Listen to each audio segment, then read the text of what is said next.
Ladies and gentlemen, thank you very much for being here this morning at the Baker Institute. We are truly honored today to have Dr. Gerhard Stoltenberg with us. As you know, he will be making a presentation on Europe and the United States, common interests and potential conflicts after the Cold War. We could not have a better authority from Europe and from Germany with us. He has had a very distinguished career in German politics and has served in key leadership roles in the German political arena at the state and national level. I'm really impressed by your biography, Your Excellency, because it goes back through, one could say, the history of contemporary Germany and Europe to the present day. He was a member of the German Parliament for almost 30 years. He served at a young age as Federal Minister of Research and Science during the Gerhard administration, as Federal Minister of Finance in the 1980s, and as Federal Minister of Defense in 1989 and 1992 in the Kohl administration.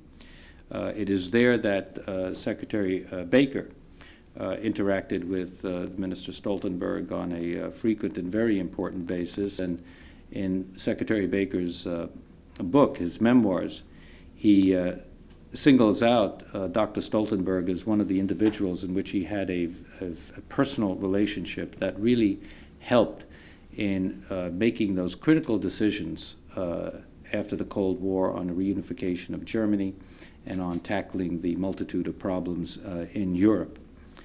Dr. Stoltenberg is currently a member of the Committee on the Economy. He started his political career in the state legislature of the northern German state of Schleswig-Holstein in the 50s, and he was minister-president of Schleswig-Holstein for 11 years. In addition to holding political office, Dr. Stoltenberg has been active in the Christian Democratic Union for over 50 years. At the local, regional level, and at the national level, he has played a key role shaping his party's policy as a member of the CDU National Committee since 1969. He studied history, social sciences, and philosophy at the University of Kiel, where he received his PhD in 1954. And in addition to his academic background in research and teaching, he has a background in the private sector where he directed the Department for Economic Policy at the Krupp Corporation. He is a member of the board of a number of private sector and public interest organizations, among them the German Society for Foreign Policy, the Hermann Ehrlers Foundation, and he is deputy chairman of the Konrad Adenauer Foundation, and we're very happy to have Gerhard Wallace with us today, which the Baker Institute and the Konrad Adenauer Stiftung are going to be doing some joint projects together.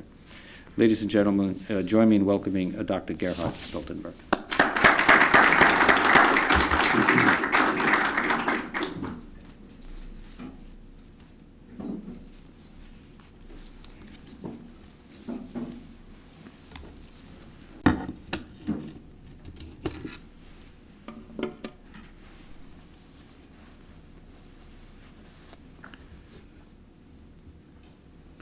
Ambassador Gerhard, ladies and gentlemen, first of all, I want to thank for the invitation to be your guest and have the opportunity to lay down some thoughts about Europe and the United States after the end of the Cold War, new fields of our cooperation, and possible tensions. I gladly accepted this invitation. As you mentioned, I have worked with James A. Baker very important time. We were colleagues as ministers of finance, and we worked together when I was in the Ministry of Defense, and he made a major contribution for German unification and the peaceful change in Europe around 1990. I'm very impressed to see your fine institute and wish you the best for all the good plans you have for the future. Ladies and gentlemen, the collapse of the Soviet Empire and the end of the Cold War have done much to improve the conditions under which we are now maintaining the dialogue between Europeans and Americans. The risk of a great war of inconceivable destructive power has vanished almost entirely. The ideas of freedom, democracy, and human rights have established its superiority. In many countries of Europe, things have changed for the better. Germany has been reunited. But as we experienced, not all of the optimistic expectations made in the great years 89 and 90 did come true. Today, conflicts and risks are more frequent in our world than we expected 8 years ago. Thus, the demise of the dictatorships and the Soviet Empire in Eastern Europe permitted not only impulses of freedom to develop, but also the old destructive forces of unbridled nationalism, at least in certain regions. In former Yugoslavia and in the Caucasus, these forces caused bloody wars, while in other problem regions they gave rise to sustained tension.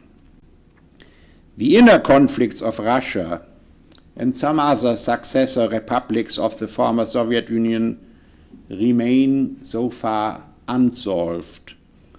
The living standard of large population groups, quite low in the past, has continued to deteriorate, and there is no satisfactory public administration and economic reconstruction, as well as urgent market economy reforms are being threatened by criminal structures. Conversely, most of those countries of Central Europe, those who we call in German Mittelosteuropa, that have traditionally been more closely related to the culture and the economy of the West, have made encouraging progress on the way towards a stable and democratic structure and towards market economy. In the Middle East and the Gulf region and in North Africa, old conflicts have grown more violent and dangerous, and new ones have been added in the last years. In 1991, the Gulf War paid to Saddam Hussein's reckless policy of expansion, but the program to destroy all weapons of mass destruction promulgated by the United Nations has not been implemented to this very day.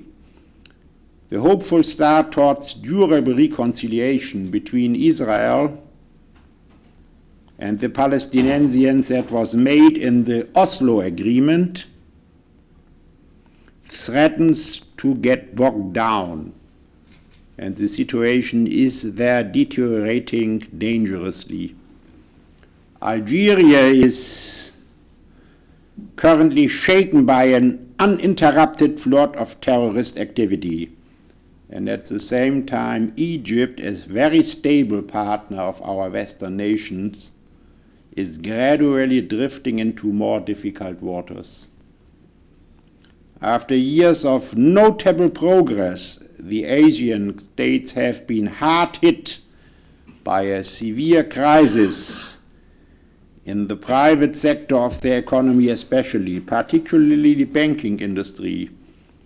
Japan, for decades, the third most important partner in worldwide economic cooperation,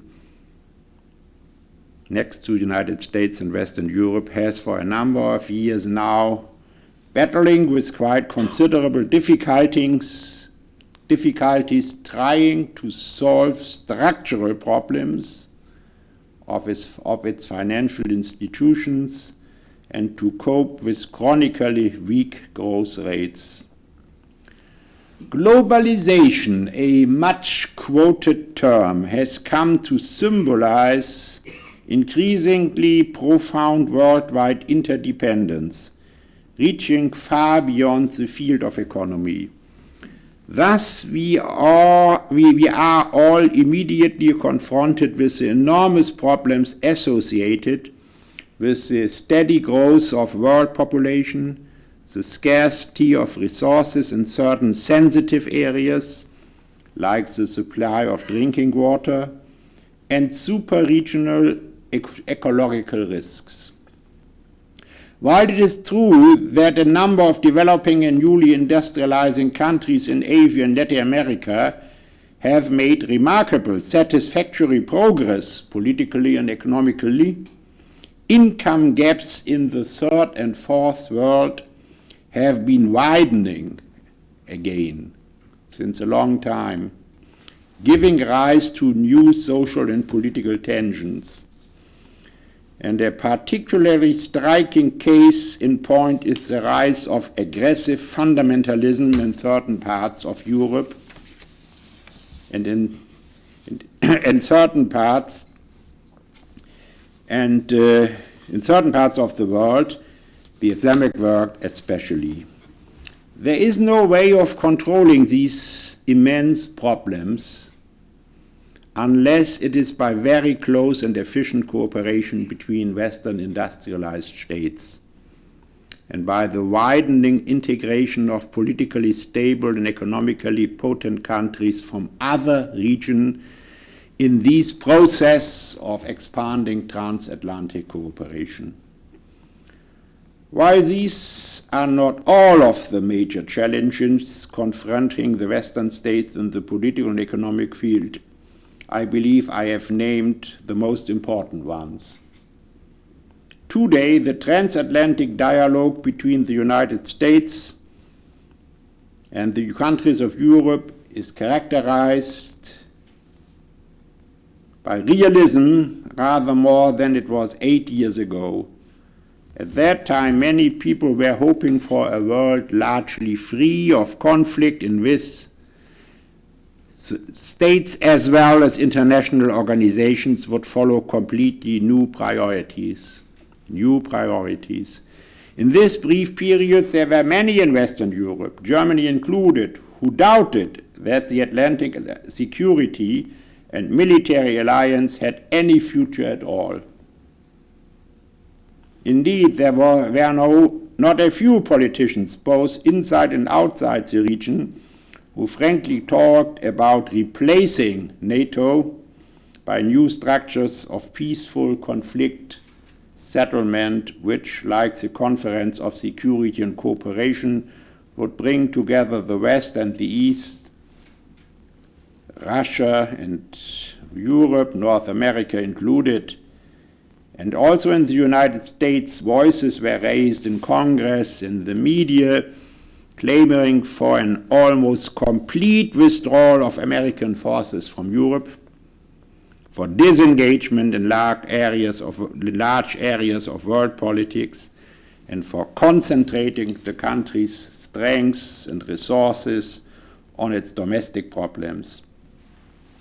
It was, I believe, only the experience of new confrontations and instabilities that I mentioned before, particularly, of course, the Gulf War, the civil wars in Europe, and Russia's severe domestic crisis, which led to a re-evaluation of these matters. Opinion polls reflected these violent fluctuations very well.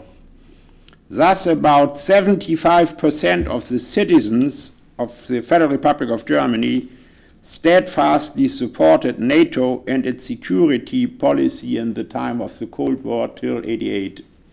In 1999, however, it was down to around 50%. Only they believed that NATO would remain of major importance. Since 1993, the number of supporters has grown again to considerably more than 70%, a trend which is parallel to that of most European states at the same time.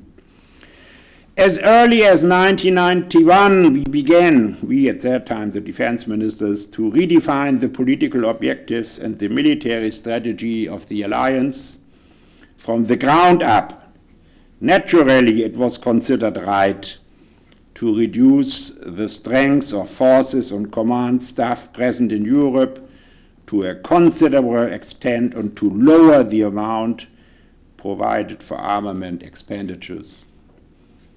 After intense consultations, we Europeans agreed in 1992 the plan of the Bush administration to maintain around 100,000 American Navy, Army, and Air Force soldiers in Europe in the future. Early in 1993, however, prevailing opinion on both sides of the Atlantic expected that Congress pressure on the new President Bill Clinton would lead to further considerable cuts. We appreciate very much that this was not done and that instead the United States Air Force played a leading role in putting a stop to the terrible genocide in Bosnia, and that after the Dayton Agreement had been concluded, US Army units were dispatched to join Europeans, Russians, and others in the peacekeeping force.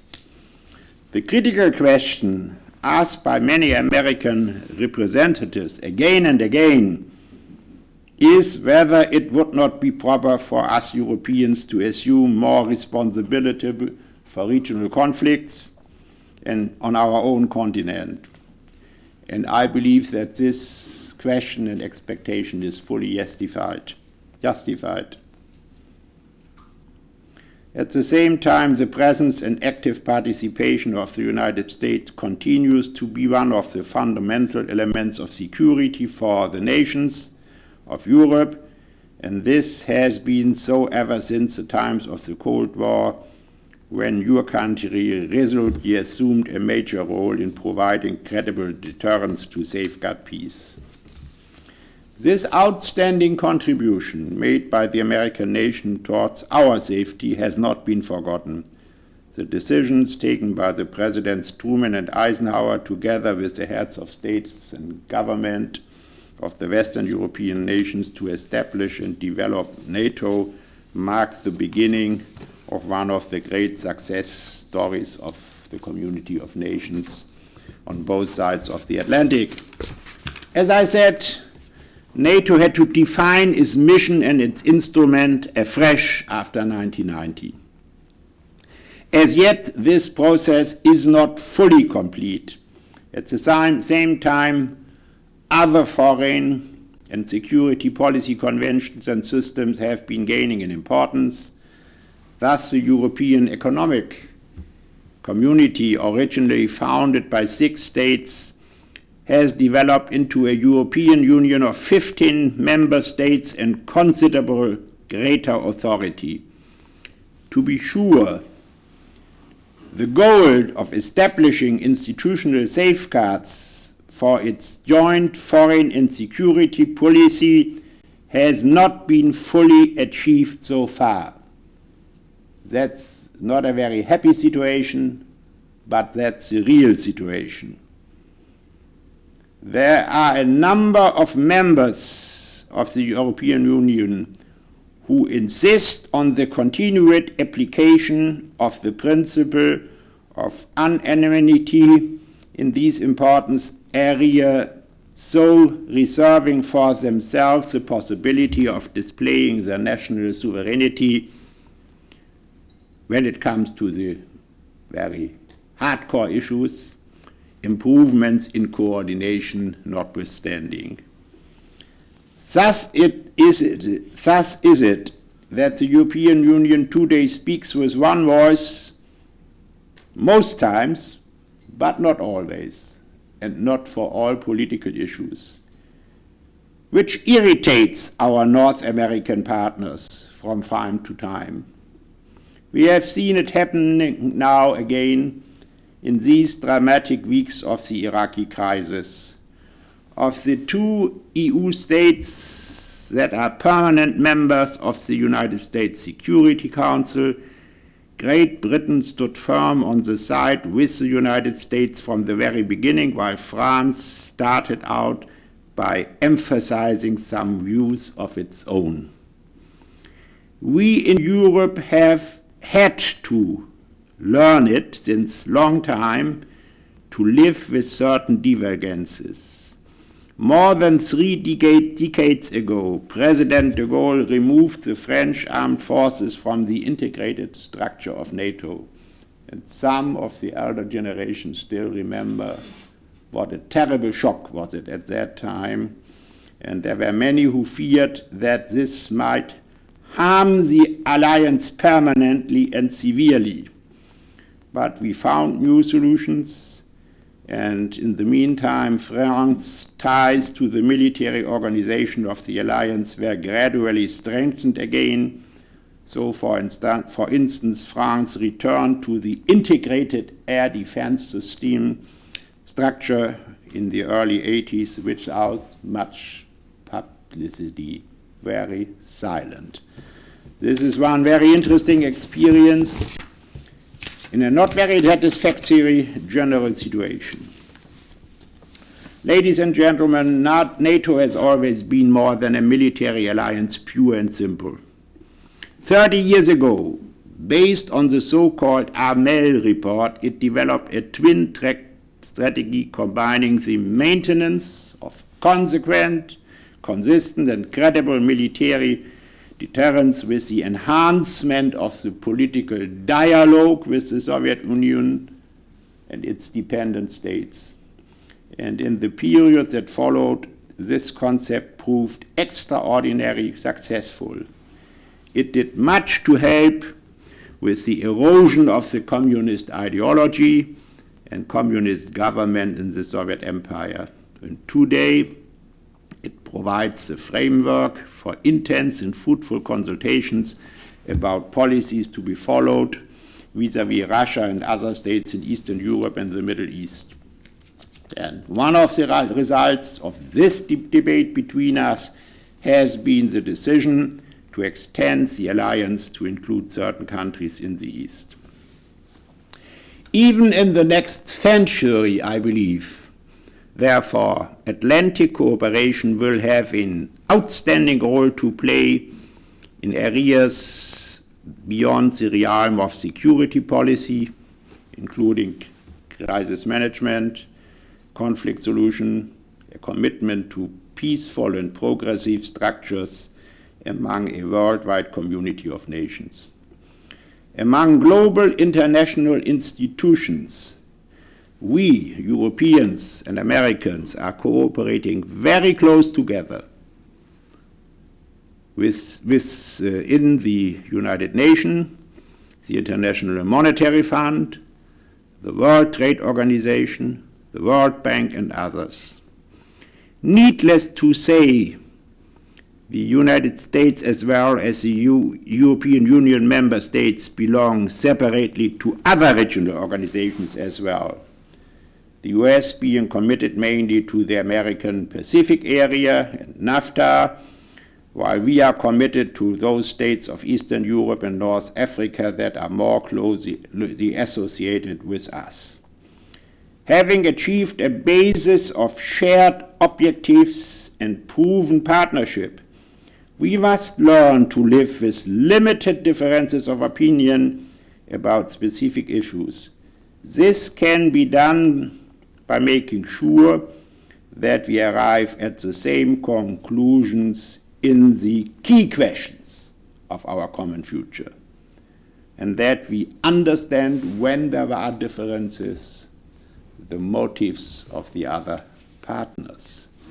I think that's the basic rule for good cooperation and understanding we need. Serious opinion leaders are concerned that most profound differences of policy might yet arise between us, particularly with regard in the Middle East. Last autumn, a study dealing with the subject was presented by Ambassador Robert D. Blackwell of Harvard University. Most of you know that he was an outstanding member of the National Security Council in the time of President Bush, and of Professor Michael Stürmer of Munich, who is the chairman, the president of the Stiftung Wissenschaft und Politik, which plays an important role in advising our government in security and foreign policy matters. And they said in this study that also there undoubtedly were shared vital interests in this region, serious differences of opinion about almost every and important issue appeared to emerge between the United States and the Europeans, led by France. Thus, it was said, the US was taking Israeli fears more seriously than the Europeans, and that the US policy of double containment with regard to Iran and Iraq was not being supported by the Europeans. The study went on to say that Washington was increasingly worried about the EU policies toward Turkey, a country whose impact on geopolitical stability was being misinterpreted in Europe. Why I think that these comments should be taken seriously, they need some correction in a number of details. Thus, France has made indeed some shifts of emphasis in its policy towards Israel and the Palestinians. But these affect not only the country, France's relations with the US, but also with Germany and other Western European countries who do not share in this point the special consideration of our good friends in Paris. We Germans, we do take Israel's security needs very seriously. And this is one reason why we welcomed the decision of the United States to bring its influence more strong to bear on the Israel government finally to adopt whatever measures are necessary to achieve peace on the basis of the Oslo Agreement.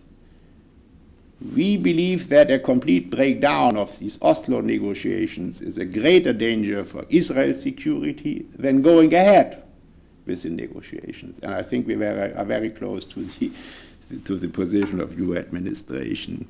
And any political will say so to his Israeli counterparts very forcibly indeed.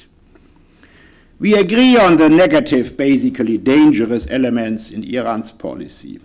And it is not known in public how massively European governments, German government including, have intervened in this context to prevent the proliferation or development of weapons of mass destruction, including intense discussions with Russian leaders.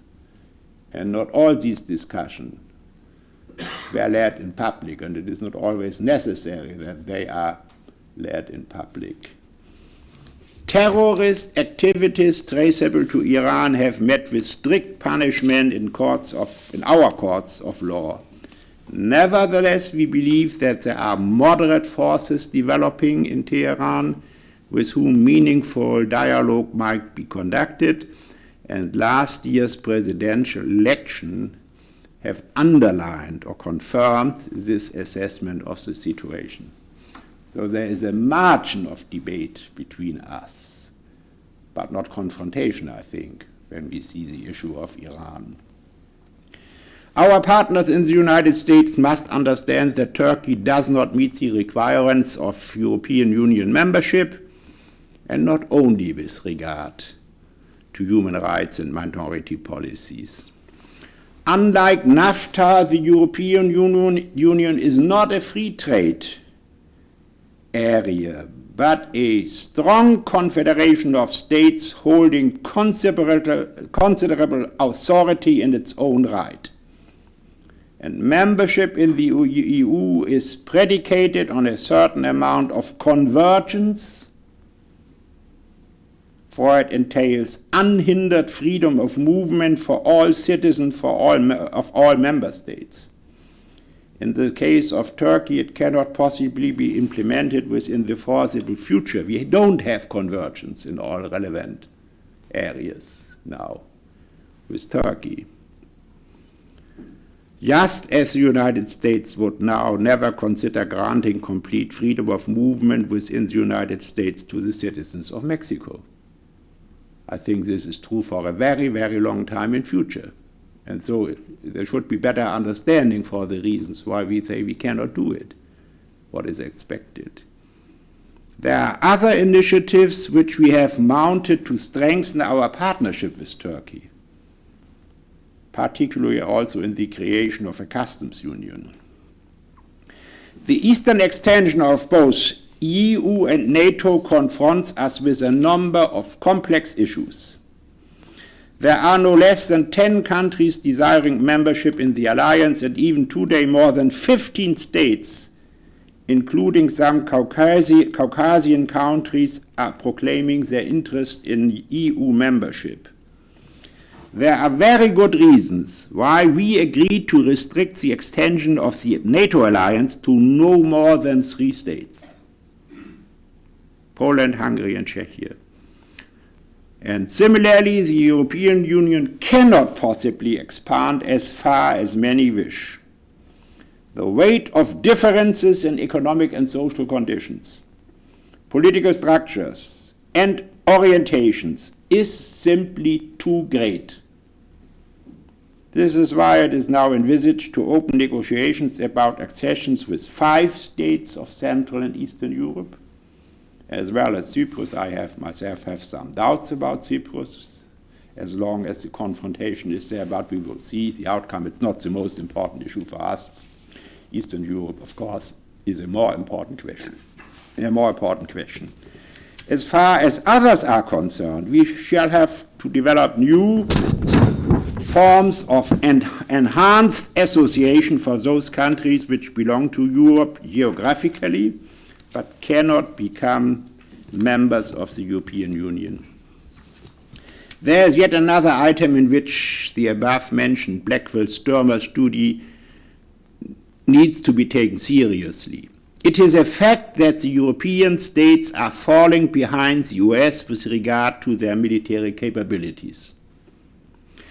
They have been overexploiting the much-quoted peace dividend by cutting all too enthusiastically their defense expenditures on research, development, and procurement.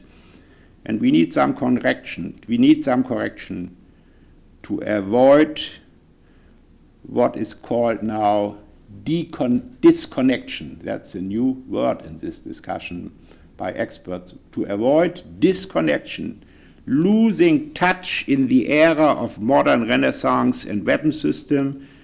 When we lose this contact, this would endanger the tried and trusted structure of NATO integration in the force structure.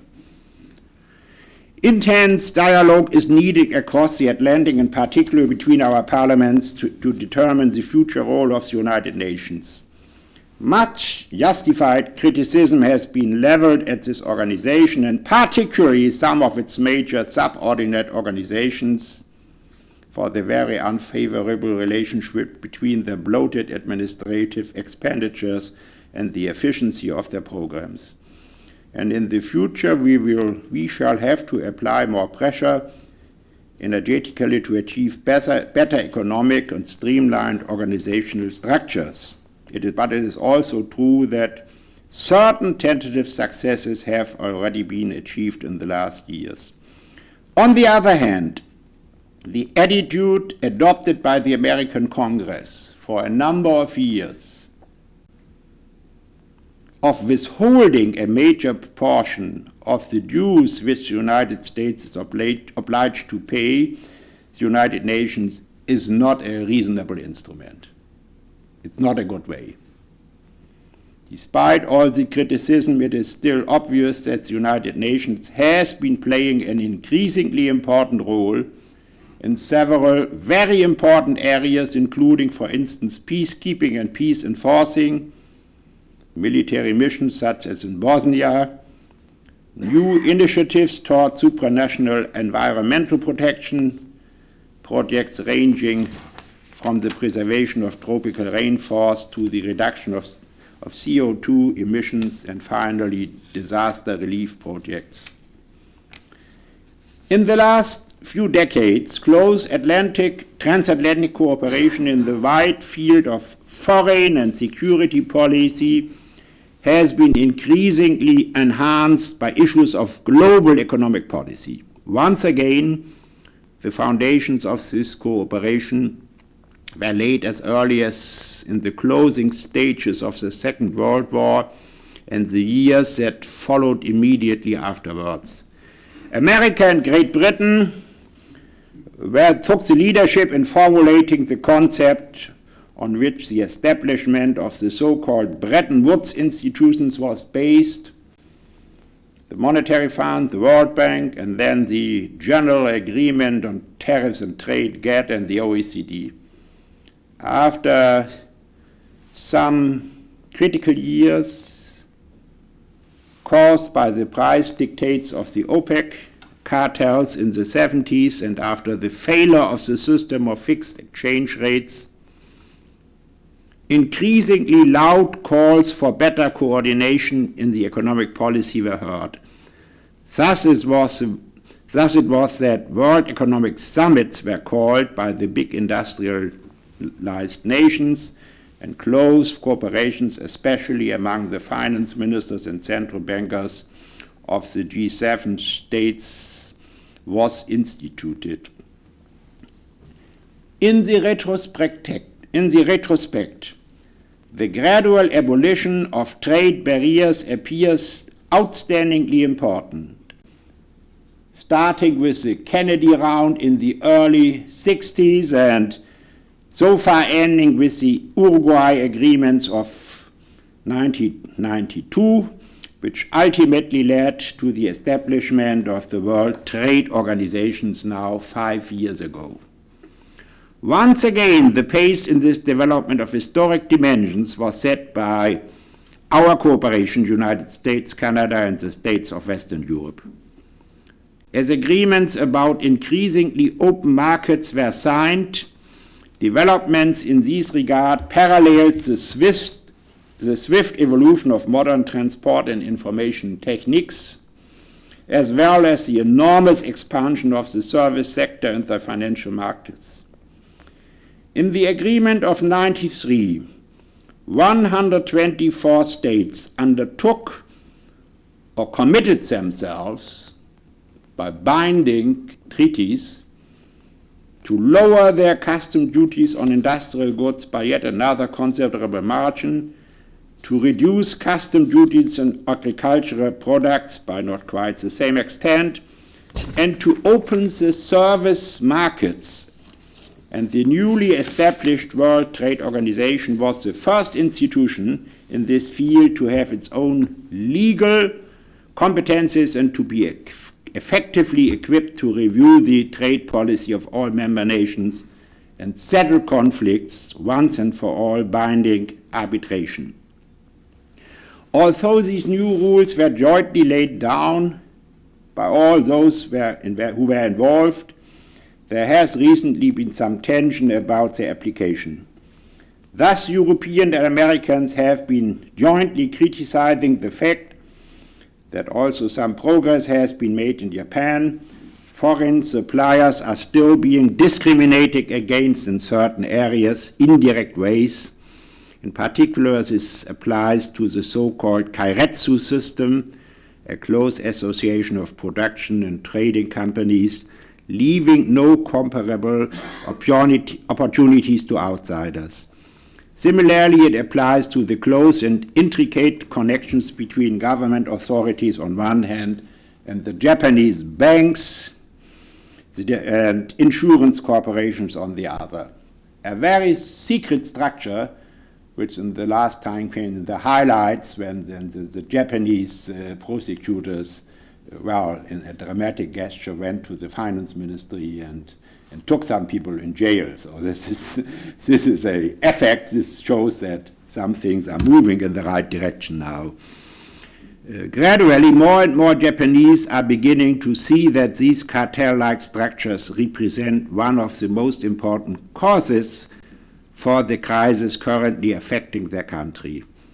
Further problems have arisen between the United States and the European Union. In our opinion as Europeans, the Helms-Burton and D'Amato Acts, which have been passed by Congress, cannot be reconciled with the rules of international law and the World Trade Organization.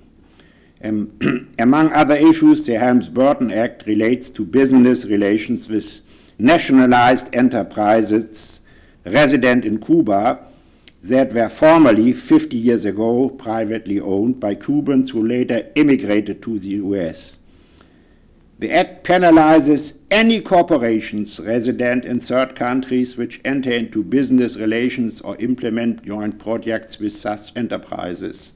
Sanctions include prohibitions to enter the US, as well as suits for damages before United States courts. The D'Amato Acts provide sanctions for corporations resident in third countries which invest in the oil and natural gas industries of Iran and Libya.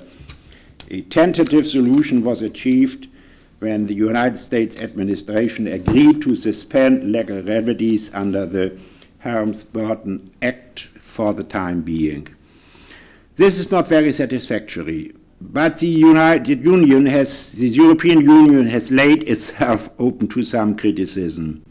So a majority of its Council of Ministers decided 2 years ago to adapt regulations for the banana market, favoring imports from the former colonial regions of France, Great Britain, and the Netherlands. The World Trade Organization objected, and the community has now great difficulties to be conform and find new regulations that are conform with the agreement.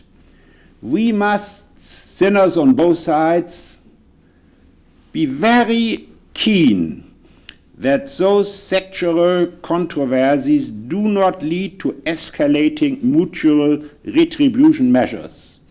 This way could very fast get out of control and lead to a real trade war, which is one of the worst things now in the international situation. We cannot have it, neither in your nor in our interest. In part, such disputes also arise because of domestic resistance in quite a few of our countries against extensive market deregulation and opening.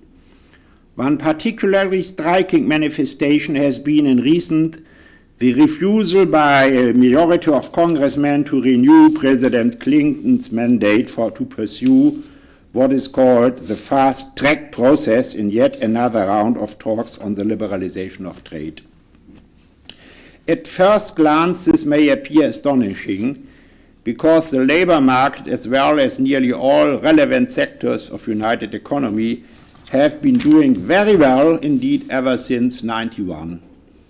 By way of contrast, nearly all states of Western Europe have lost some ground. In the 80s, it was still possible to describe developments on both sides of the Atlantic as largely parallel, with strengths and weaknesses for all participants in this discussion. Now, however, the United States is ahead in most macroeconomic data. It combines good growth performance in real terms with remarkable price stability, sustained and vigorous employment rate increases, and a surprisingly swift demolition of its formerly enormous budget deficit. The only grave shadow falling on this pleasant picture is cast by its still considerable current account and trade deficits. On the other hand, in Europe, in most countries, in the last years we had not satisfactory growth. Tax burdens in public sectors, G&B shares are still too high, and there is still too much regulation. At the same time, workers' mobility is lower than here, and the average employment rates range around 10%. In Germany specifically, the fall of the Iron Curtain brought with it not only the great advantages I have mentioned before, but tremendous additional expenditures as well. Not only are we financing the reconstruction of the rundown regions of the former GDR, we are also helping our neighbors, the reform states of Eastern Europe, more than any other country does. From all this, public budgets have come under considerable new strain, but progress is also being made in most of the European member states, when albeit in varying rates. We also in Germany made progress in the reforms of the health system, the welfare system, the pension system, problems very familiar to you, problems of all Western societies now. Conditions for research and development, as for private sector innovation, are improving. And while much remains to be done, most experts now believe that Europe has entered a period of stronger growth, which is indeed needed very urgently. The crisis of the ASEAN states and the ongoing instability of Russia furnish yet another reason for debating more intensely the principles and mechanisms which control or secure the proper functioning of a market economy. In Western Europe and North America, as well as in other countries, there are large segments of the population and quite a few intellectuals who continue to doubt the moral quality of this so-called capitalist system, or I would prefer to say a market system, a market economy based on private ownership. The failure of socialism in its political form and its Marxist ideology have done nothing to demolish these reservations. And there's even quite a number of countries where these resentments or this opposition is rising again. First and foremost, they relate to the role of the state in our national economies, particularly with regard of the increasing globalization of the world economy, which I mentioned before. After an initial track record of unbridled capitalism, economic crisis and recession, both Western Europe and North America, some generations ago, it was after the Great Depression in 1930, both Western Europe and North America have come round to believe that the state must provide a framework of basic rules for the economy and enforce it with the aid of a competent administration. And these principles or guidelines include, to name only a few, the promulgation of competition laws against monopolies, against economic override and domination, merger checks, banking legislation, banking supervision, employee protection, environmental protection, and social legislation, well, in a variety of different kinds, of course, in our countries.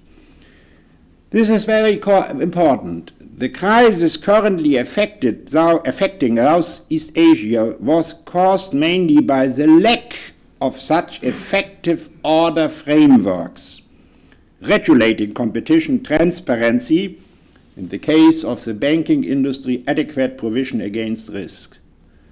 And in some of those countries, we know this condition was aggravated by cronyism and corruption on an alarming scale, which is also the great risk and burden in East Europe. The great risk and burden. There is really a risk that the market economy doesn't work under these political conditions, and the people are disappointed and turn against market economy again. That's a problem in Eastern Europe, and now we see the situation in the ASEAN countries. So I am much in favor, and I have discussed this yesterday in Washington with Michel Candesu, the managing director of the International Monetary Fund. I won't quote him, I can say I have discussed it with him. I am much in favor of the International Monetary Fund extending its conditions for granting loans to cover those areas I just mentioned, to make certain provisions and rules for the banking system a precondition. They must be done in national responsibility, but they should be the precondition for loans and support by the International Monetary Fund. And it's a very important issue after these experiences of the last time. Assistance should be granted only to those member states that agree to institute effective laws regulating the capital resources of financial institutions, the containment of risk, and the supervision of financial institutions.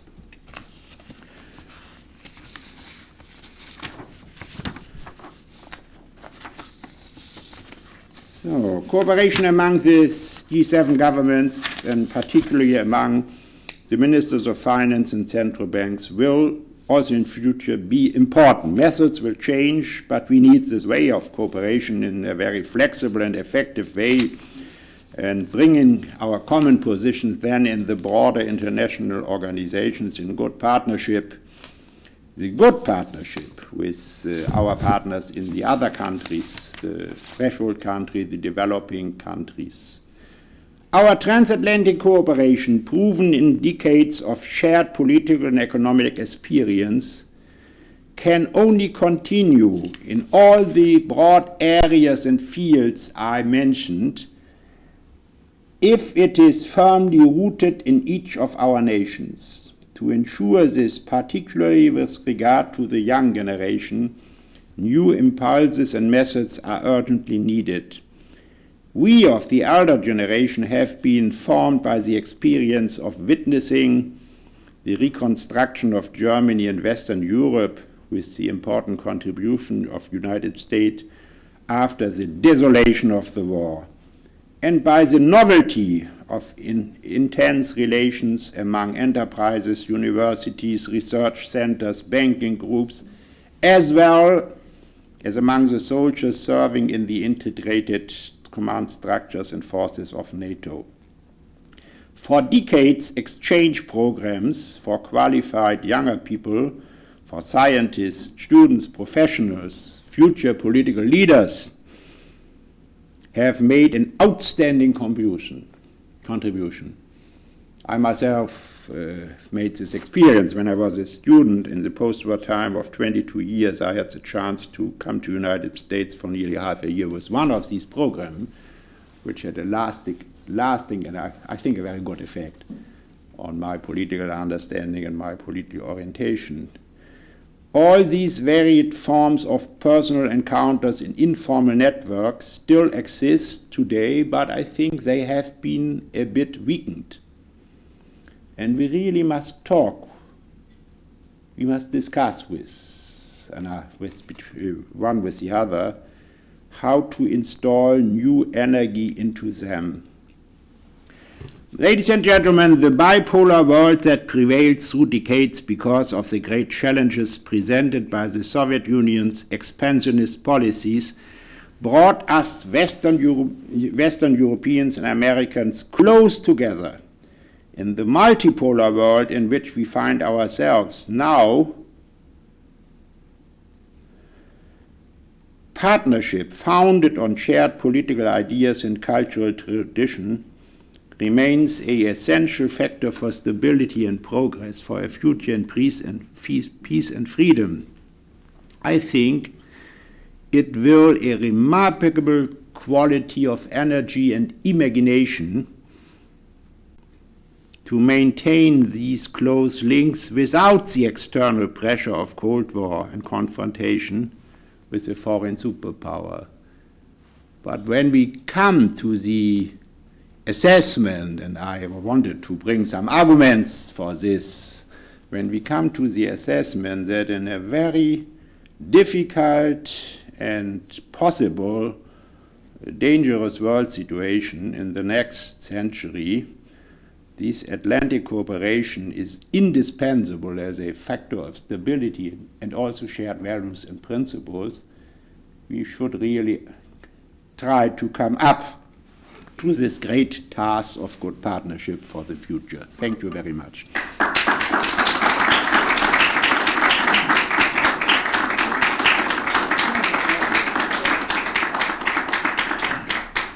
Thank you very much, Dr. Stoltenberg, for that very edifying and insightful discussion.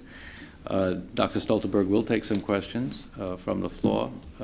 gentleman here. I'm Michael Wenner. I'm, amongst many other things, a former British ambassador. The Federal Republic of Germany has distinguished itself by its immensely valuable, indispensable contribution to NATO, and of course remains a major pillar of that organization. However, given that NATO embodies profound interlinking not only on the military, but on the political, technical, financial, security front, interchange of armies, a whole range of intimate relationships. And also given the fact that apparently a wide range of Russian opinion, a very wide range of Russian opinion of all shades, is solidly against NATO expansion. What weight do you give Mr. Gorbachev's repeated and well-argued appeals not to push NATO expansion up to the Russian borders? That's the first question. Second question I have is a rather personal one, in that I have a son who was smashed in the face yesterday by Serbian thugs.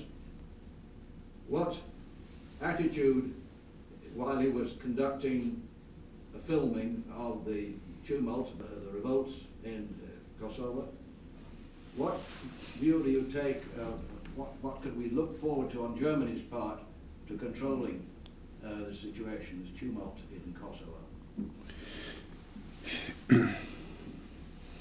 I am in favor, as I said, for a very limited NATO expansion.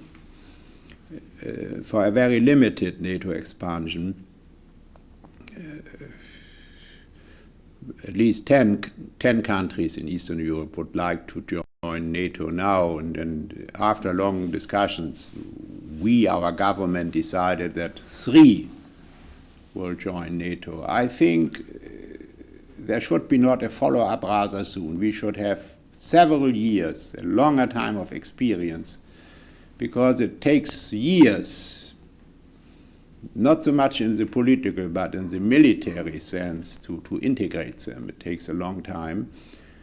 And one additional reason for the limitation of 3 was that one did not want to go to the Russian border. I think that was a very, very important argument. There's great disappointment in the small Baltic states, which are very close to us, to Germany, by history and geography.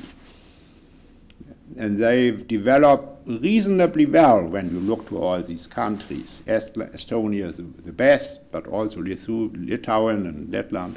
Well. But they are not on the list because they are not only on the Russian border, but they have, 2 of them have great Russian minorities, which could, under certain conditions, create tensions. So this is a very cautious development, and I am in favor of this, and I do not favor a policy where we, by escalation of steps, prepare an expansion to the Russian border. That's very short, the first answer. There are many other arguments, you know and I know. Second point,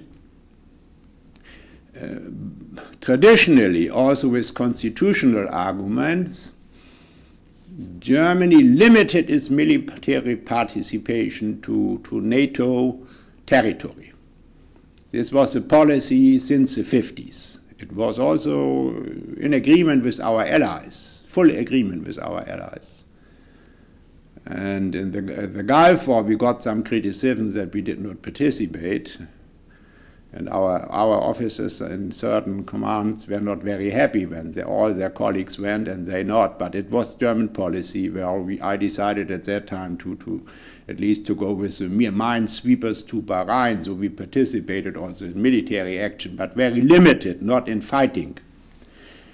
According to German tradition and a certain constitutional opinion. But then my successor in the cabinet, Volker Rühe, my cabinet, decided that we participated. This was a very important major step in this peace corps for Bosnia. What's called SFOR. We participated with 3,000 soldiers and with some airplanes, stationed tornadoes. You have tornadoes, we have tornadoes. It's a common venture. We stationed in Italy, and they came to reconnaissance flights at least. And then a parliamentary group went to the Constitutional Court, and that's against the Constitution. But the Constitutional Court, which was not so sure before for us, decided it's possible. So we got some room more. There's no decision now to go to Macedonia, but we stay in Bosnia as long as the others stay, and in Kosovo it's a dangerous situation, but so far, NATO and EU try to exert political diplomatic pressure. Whether it comes to further decisions is unknown to me. It's a field of speculation, I would say. Whether there's readiness maybe to send troops, I don't know really. I know some arguments against it and for, but it doesn't help to go into speculation now. Before I ask a question to Dr. Stoltenberg, I may Ambassador Gerhard, do we have the privilege to get a copy of the manuscript as we often did from the Institute's presentation? It depends on Dr. I Stoltenberg. can give you Copyright rights. I can give you a copy if there is interest, saying that I changed some words and so, but the general text is in the copy. It's wonderful because this was really a wonderful wrap-up of the time after the fall of the wall to present development, and not very narrow but really wide scope from strategic questions to the banana conflict. Yeah. I think someone who was in the Ministry of Finance and Ministry of Defense really brought a wonderful scope. Now some specific questions. You already mentioned that surprisingly after the collapse of the communist system, we observed more and more socialist governments in Europe.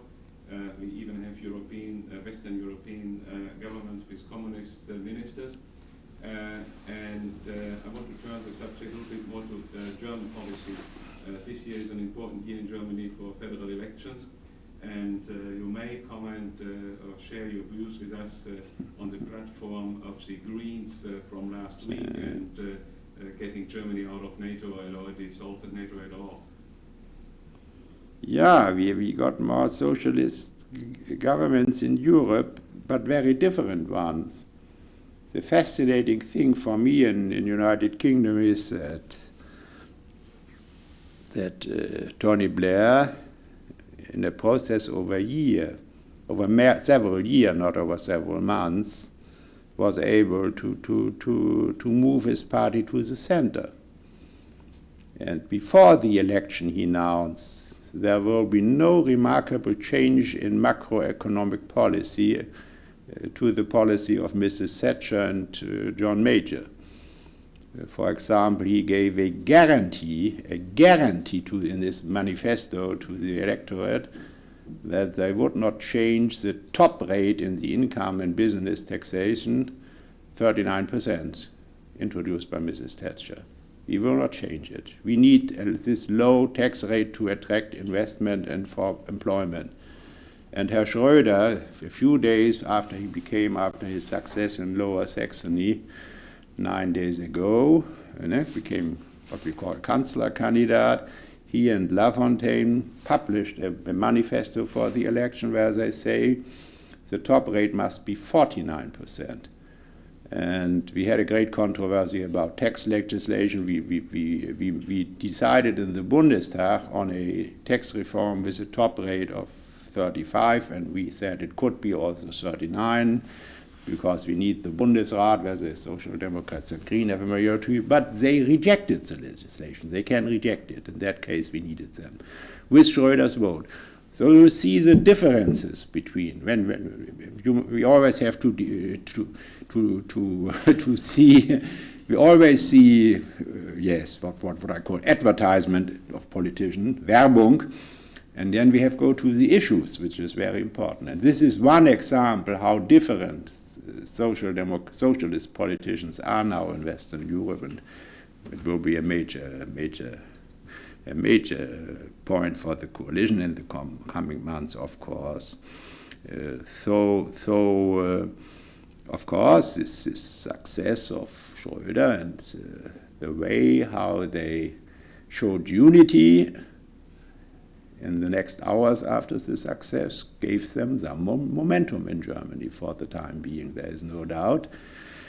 The situation becomes more difficult with the so-called Green Party. They had this convention in Magdeburg, now on the weekend, trying to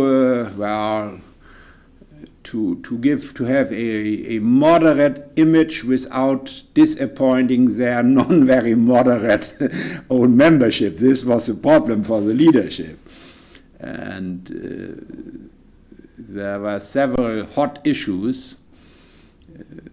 The more moderate or the more skillful tactic, as we say, you can mention them as you like it. Some say the more moderate, the convinced moderate. Others say the more shrewd tactic. And this is up for individual judgment how you call them. They came with in the hot issues with a rather moderate concept, but in some votes they lost, you said. There was a majority against staying in Bosnia. So this is now very popular in Germany. After this mission proved to be successful, the greatest success, of course, since Dayton is the election of a moderate prime minister in the Republika Srpska in Bosnia. This what I not expected, I must say. It's a great progress, and it's linked, of course, with the presence of the administration, or the international administration, and the forces create security for those who turned against Karadzic and so. Notwithstanding, against the leadership, they demanded the immediate withdrawal of the German forces from there, and then they made a resolution saying that step by step one wants to go out of NATO. Not now, immediately, as the hardliners said, but steps by steps they want to abolish NATO. And I wonder whether they get much support with this. We have to see it.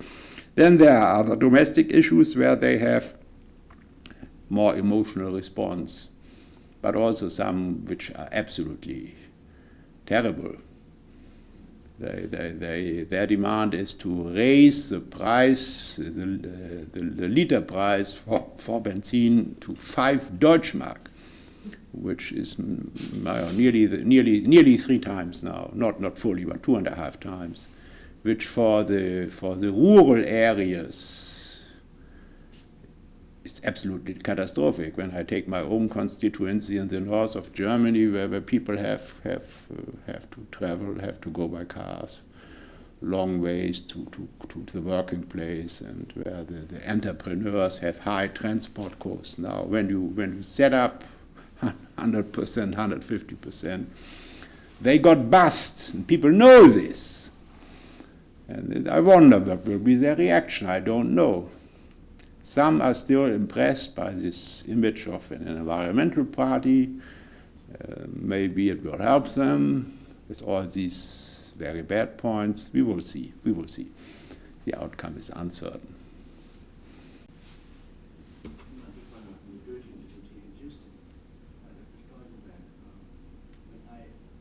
Review what you said, I have a feeling that you have, if you look back on your political career, you can talk about from a point of view which is that of a wise politician.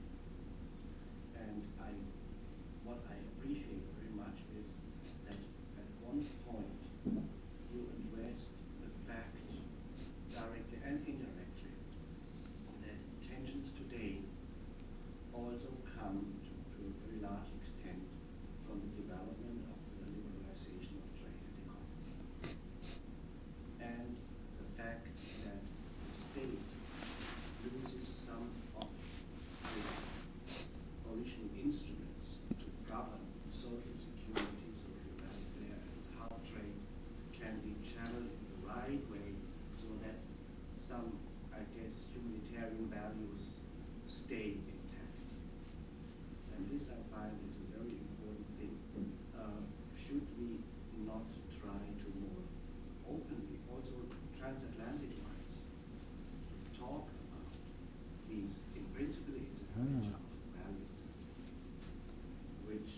Yes, you refer to a very, very important question, and in a sense which I can follow. Where I share the questions you consider and you raised.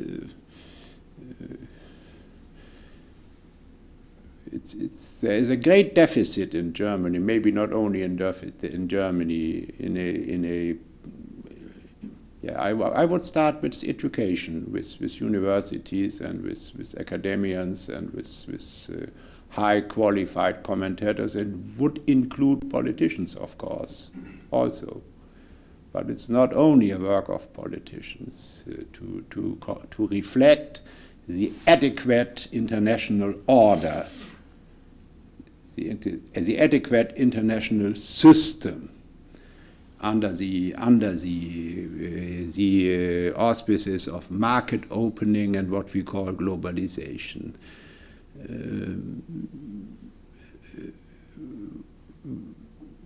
There are deep resentments, and there are fears, and there's quite a few popular books, some good, some very bad, with high circulation, aggravating this. And you had Pat Buchanan here for the last election, and you may have some authors, and I remember that there was opposition against this fast track, though you have a similar discussion, maybe not as emotional as in Germany.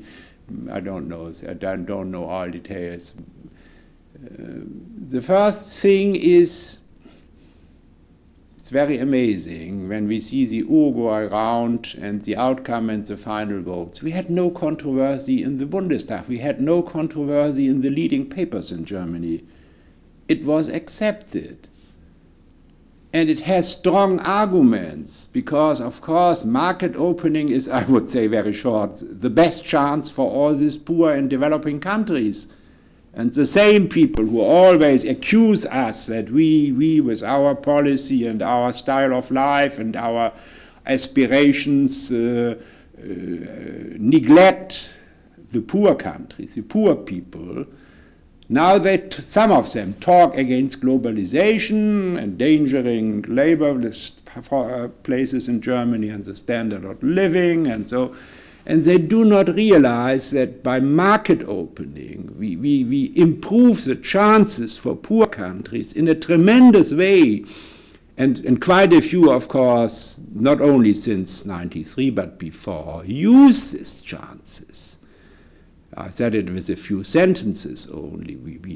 Even when we take into account the setback now in the ASEAN countries, there is no doubt when you go to Asian countries and also with all problems to Latin American countries, that hundred millions of people in those countries have improved their standard of living in the last 20 years.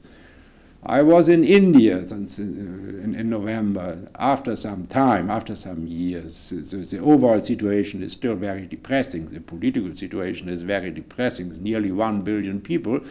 But all I spoke, German and Indians, also leaders of organizations for the improvement of the poor people, where we as Adenauer Foundations work with them, say yes, in the last 20 years we have a kind of middle class we had not before in that extent, maybe 200 million. Then you can say there are still 700 million very poor people. But all these changes in history and life do not come with one step. The process must go. The process has begun also in India. And the question is how it can go on. And market opening, better chances in our market is a key condition for them. I heard a lot of voices in Germany, even from churches now, who always spoke for the poor people in the world. They say globalization is terrible. So that's one thing where we need clarification. The second point was very important for me, and I said it here, I could say it in details. In the statute of the World Trade Organization, they have a stronger supervision task to control certain rules of behavior. And I made a proposal for the IMF after the ASEAN experience that it should be expanded. Globalization does not mean the catch as catch can. But of course, we have to strengthen these organizations when we give more room for freedom and free development. We have to strengthen these organizations. And the last point, we must adjust. That's very difficult in rich countries. We cannot keep everything as we have it. How far we can and we must adjust. That's a difficult discussion. We have to make it.